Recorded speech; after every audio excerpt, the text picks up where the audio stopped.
Le verset 2 tenintsika hoe mitomboka amin'ny tenin'Andriamanitra, izay ny fototry ny zavatra rehetrarehetra. Dia rehefa nitaonantsika ny tenin'Andriamanitra andiky teny, dia izao indray ny tenin'Andriamanitra dia tia hampianatra, tia hananatra izy izay hoe instruisez-vous et avertissez-vous les uns les autres en toute sagesse par les psaumes, par les hymnes, par les cantiques spirituels. Dia taonantsika ny tompo ny teny mampianatra antsika izy dia mananatra antsika. Nandiny herinandro masina tsika tamin'ny izao, anatin'ny herinandro masina tsika, dia omaly, inona moa no omaly ry zareo? Tsika teny eo ankizy. Inona no omaly? Raha herinandro masina no resantsika dia inona izany omaly? Zoma masina, inona ny tranga ny zoma masina? Tsy vendredi joli. Misy inona omaly? Raha ny fiainam-panavotana no jerentsika, omaly Jesosy no nombohana teo amin'ny hazo fijaliana. Dia lesona lehibe azontsika raisina ao anatin'ilay nanombohana an'i Jesosy dia ny fitiavana. Izay no tena zava-dehibe. Nanazava ny dikan'ity lakroa tiana tamin'ny lahady. Mety misy mahafantatra ve hoe inona ny dikan'ilay vertical?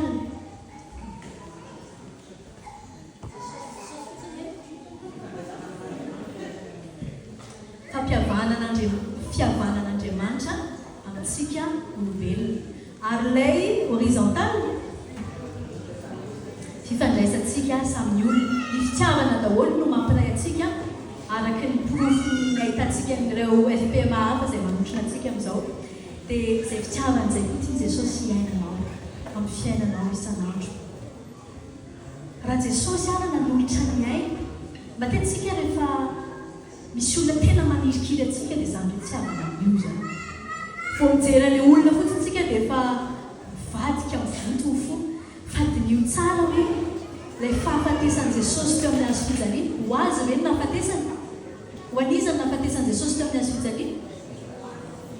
Ho an'ny zanak'olombelona. Dia rehefa iny no jerenao hoe Jesosy ianao ara ny nororana, ianao ara ny karavasina,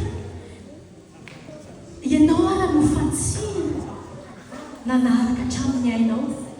Dia inona moa izay izany Jesosy? Noho izany no mahafatesanao hoe ahoana ny tsy hay amela, ahoana ny tsy ahavitako an'izany amela zany? Rehefa Jesosy no mpanjintsika, izy ny manampy antsika. Satria izy ohatra velona ho antsika.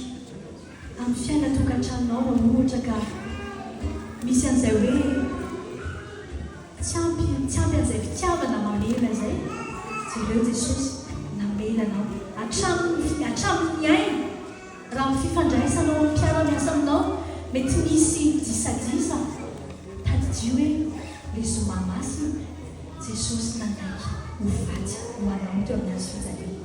Hiavana aminao, amitra-pihavanana aminao amin'Andriamanitra, satria tafasaraka tamin'Andriamanitra tsika ny fahotana sy ny fahotanao. Dia amin'ireto hira manaraka reto mampiseho an'izay fitiavana izay. Ny fitiavana eo amin'ny samy rahalahy, ny fitiavana ao anatin'izany tokantrano izany. Raha tsisy an'i Jesosy ny tokantranontsika, Jesosy Kristy ilay vato lampy, nareo ihany mahay mamaly azy. Dia ny hira fahatelo dia hoe ny hira voalohany izany rahalahy, ny hira faharoa dia hoe tokantrano mirindra, ary ny hira fahatelo dia hoe fitiagabe. Ireo rehetra ireo dia ny fitiavana ny baziny, dia tsy izy Jesosy Kristy ilay fitiavana. Misaotra ny soany tehaka mampeo an'i Jesosy ka soany.